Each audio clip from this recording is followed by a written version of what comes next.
এই মুহূর্তে দাঁড়িয়ে কাউন্টডাউন স্টার্ট হয়ে গিয়েছে। নির্বাচন পর্ব শেষ, রিপোল সেটাও শেষ, এরপর ভোট গণনা, আর মাত্র মাঝে একটা দিন, তারপরেই গণনা। কিন্তু তার আগে থেকে যে ছবিটা আমরা দেখতে পাচ্ছি, স্ট্রং রুম নিয়ে মাঝে মধ্যেই নানা সমস্যার খবর সামনে আসছে। মমতা বন্দ্যোপাধ্যায় তিনি মাঝে মধ্যে যাচ্ছেন স্ট্রং রুম পাহারা দিতে, তিনি সবাইকে বার্তা দিচ্ছেন স্ট্রং রুম ছেড়ে কেউ কোথাও যাবেন না, কড়া নজর দেবেন স্ট্রং রুমে। এবং ভোট গণনার দিন কি করতে হবে তাও কিন্তু বাতলে দিলেন মমতা এবং অভিষেক। কি কি বার্তা দিলেন, কি করতে বললেন এজেন্টদেরকে, আগে থেকে কোন কোন পদক্ষেপ গ্রহণ করতে বললেন, এবার সেই নিয়ে কথা বলবো। আমার সঙ্গে রয়েছে আমার কলিগ অনির্বাণ। আমি অনির্বাণের কাছে যাব। অনির্বাণ, ইতিমধ্যেই আমরা যে ছবিটা দেখতে পাচ্ছি, রাজ্য জুড়ে স্ট্রং রুম নিয়ে নানা সময় নানা জায়গা থেকে নানা খবর সামনে আসছে। মমতা বন্দ্যোপাধ্যায় তিনি নিজে স্ট্রং রুম পাহারা দেওয়ার জন্য যাচ্ছেন, তারপরেও কিন্তু কড়া বার্তা দিচ্ছেন এজেন্টদেরকে। কি কি বার্তা দিলেন?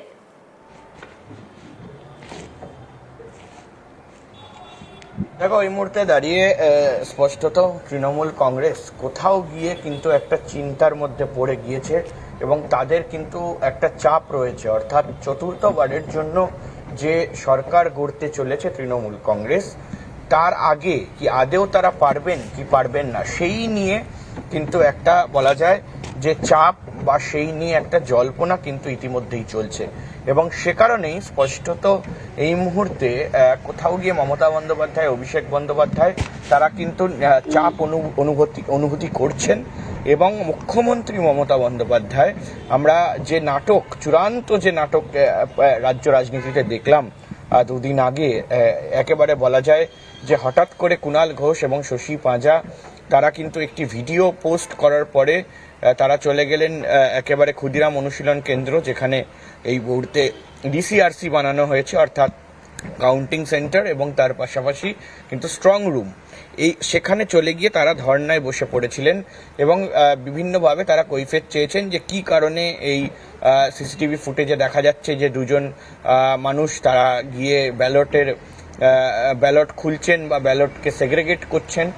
অর্থাৎ সে জায়গায় দাঁড়িয়ে কিন্তু সেটা একটা চাঞ্চল্য সৃষ্টি হয়েছিল। এবং ঠিক তারপর কিন্তু আমরা দেখি যে মুখ্যমন্ত্রী মমতা বন্দ্যোপাধ্যায় তিনিও কিন্তু সরাসরি একেবারে নিজের যে স্ট্রং রুম, অর্থাৎ ভবানীপুর কেন্দ্র, সেই ভবানীপুর কেন্দ্রের যে স্ট্রং রুম বা ডিসিআরসি অফিস, কাউন্টিং সেন্টার, সেখানে পৌঁছে গিয়েছিলেন। এবং সেটা হলো Sakhawat memorial girls high school, সেখানে কিন্তু তিনি পৌঁছে গিয়েছিলেন। এবং একেবারে স্পষ্টত যে দেখাই যায় যে মুখ্যমন্ত্রী প্রায় 4 ঘন্টার বেশি সময় ভেতরে অতিক্রম করে বসেছিলেন, তার এজেন্ট গিয়েছিল এবং তার পাশাপাশি কিন্তু বিজেপির এজেন্টও সেখানে বসেছিল। এবং তারপর বেরিয়ে এসে তিনি নানান রকমের অভিযোগ করেন। কিন্তু এই অভিযোগটা কোথাও গিয়ে কি কোনো চাপের জন্য বা তৃণমূল কংগ্রেসের ইন্টারনাল কোনো রিপোর্ট কি খারাপ এসছে, যে কোথাও গিয়ে ভোটের যে এই মুহূর্তে দাঁড়িয়ে পরিসংখ্যান, সেই পরিসংখ্যানে কোনো সমস্যা হয়েছে, সেই বিষয়টা নিয়ে কিন্তু এই মুহূর্তে রাজনৈতিক মহলে জল্পনা শুরু হয়ে গিয়েছে। এবং তার পাশাপাশি আজ যেটা মুখ্যমন্ত্রী মমতা বন্দ্যোপাধ্যায় করলেন, আমরা দেখলাম যে গতকালই কিন্তু এই বৈঠক করার কথা ছিল, সেই বৈঠক ঠিক করে দেওয়া হয়েছিল।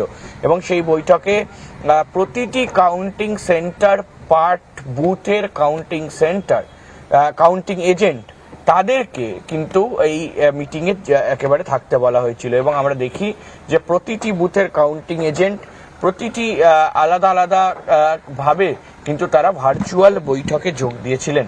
এবং মুখ্যমন্ত্রী মমতা বন্দ্যোপাধ্যায় ছিলেন, অভিষেক বন্দ্যোপাধ্যায় ছিলেন। মূলত যে খবর, যে এই মুহূর্তে দাঁড়িয়ে সূত্র মারফত যেটা আমরা জানতে পারছি, যে সেই মিটিংয়ে বিভিন্ন জিনিসপত্র এই মুহূর্তে আলোচনা হয়েছে।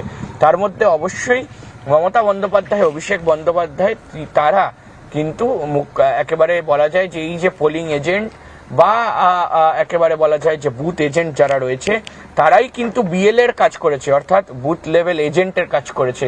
যখন এসআইআর প্রক্রিয়া সম্পূর্ণ হয় বা এসআইআর প্রক্রিয়া চলছিল, সেই সময় কিন্তু আমরা দেখেছি যে দলের তরফ থেকে উদ্বুদ্ধ করা হয়েছিল, তাদেরকে বিভিন্ন নানান রকমের টিপস দেওয়া হয়েছিল। এবং সেক্ষেত্রে কিন্তু সেই বিএলএ, অর্থাৎ বুথ লেভেল এজেন্ট যারা, তারাই কিন্তু আবার ফের কাজ করেছে বুথ এজেন্ট হিসাবে, অর্থাৎ পোলিং বুথের এজেন্ট হিসাবে, অর্থাৎ তারাই কাউন্টিং এজেন্ট হিসাবে কাউন্টিং করতে যাবেন। অর্থাৎ তাদেরকে নিয়ে এই যে মিটিং, সেই মিটিংয়ে তাদেরকে কিন্তু বাহবা দেওয়া হয়েছে যে এতদিন ধরে আপনারা নির্লস পরিশ্রম করেছেন, সেই পরিশ্রমের একটি বাহবা দলের তরফ থেকে দলের সুপ্রিমো এবং তার পাশাপাশি কিন্তু একেবারে দলের সেকেন্ড ইন কমান্ড এবং সাংসদ ডায়মন্ড হারবারের অভিষেক বন্দ্যোপাধ্যায় তিনি বলেছেন, সুখ্যাতি করেছেন তাদের। এবং তার পাশাপাশি কিন্তু শুধু সুখ্যাতি নয়, এই মুহূর্তে দাঁড়িয়ে বিশেষ কিছু বার্তা, বিশেষ কিছু এই মুহূর্তে পরামর্শ কিন্তু একেবারে দলের সুপ্রিমোর তরফ থেকে বলা হয়েছে।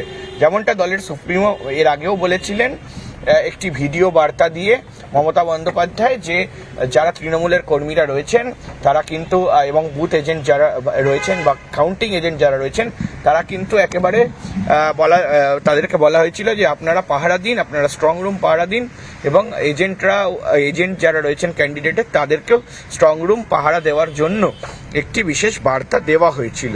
এবং এখন কিন্তু আজও সেই বার্তাই এই মুহূর্তে দেওয়া হলো, এমনটাই সূত্র মারফত খবর পাওয়া যাচ্ছে। এবং তার পাশাপাশি কিন্তু দলের সুপ্রিমোদের তরফ থেকে এই বিষয়টা দলের বিভিন্ন কর্মীদের নাকি বলা হয়েছে যে তারা, অর্থাৎ তৃণমূল কংগ্রেস 200-র বেশি এই মুহূর্তে আসন পেয়ে তারা ক্ষমতায় আসতে চলেছে, এবং সেটাকে কিন্তু যাতে সঠিকভাবে এর মূল্যায়ন হয়, সঠিকভাবে এর কাউন্টিং হয়, সেই বিষয়টাকে দেখার জন্য স্পষ্টত দলের তরফ থেকে বলা হয়েছে, এমনটা সূত্র মারফত খবর পাওয়া যাচ্ছে। এবং তার পাশাপাশি অনেক বেশি সতর্ক থাকতে বলা হয়েছে যে কি বিধিনিষেধ রয়েছে, কিভাবে তারা কাজ করবেন, কোথায় থাকবেন, যদি কোনো রকমভাবে বাথরুম পায়, এমার্জেন্সি সমস্যা হয় বা খিদে পায়, সেই সময় কাদেরকে রিপ্লেসমেন্ট হিসাবে দিয়ে যাবেন। এই পুরো বিষয় নিয়ে কিন্তু আজকের যে মিটিং, সেই মিটিংয়ে একেবারে বলা যায় যে বেসিক বিষয়টা তো বলা হয়েছেই, এবং বেসিকের পাশাপাশি কিন্তু বিভিন্ন যে বিষয়ে, সেই বিষয়েও কিন্তু সতর্ক করা হয়েছে তৃণমূলের বা কাউন্টিং এজেন্টের। সুচেতা, একেবারে দেখো, এই স্ট্রং রুম নিয়ে এই মুহূর্তে কিন্তু রাজনৈতিক চর্চা একেবারে চরমে। মমতা বন্দ্যোপাধ্যায় যে মুহূর্ত থেকে ভীষণভাবে অ্যাক্টিভ হয়েছেন, সেই মুহূর্ত থেকে বিরোধী দলের তরফ থেকে কিন্তু নানা রকম বার্তা আসছে। সেখানে বলা হচ্ছে মমতা বন্দ্যোপাধ্যায় ভয় পেয়েছেন, যে কারণের জন্য এরকম কাজ কারবার করছেন।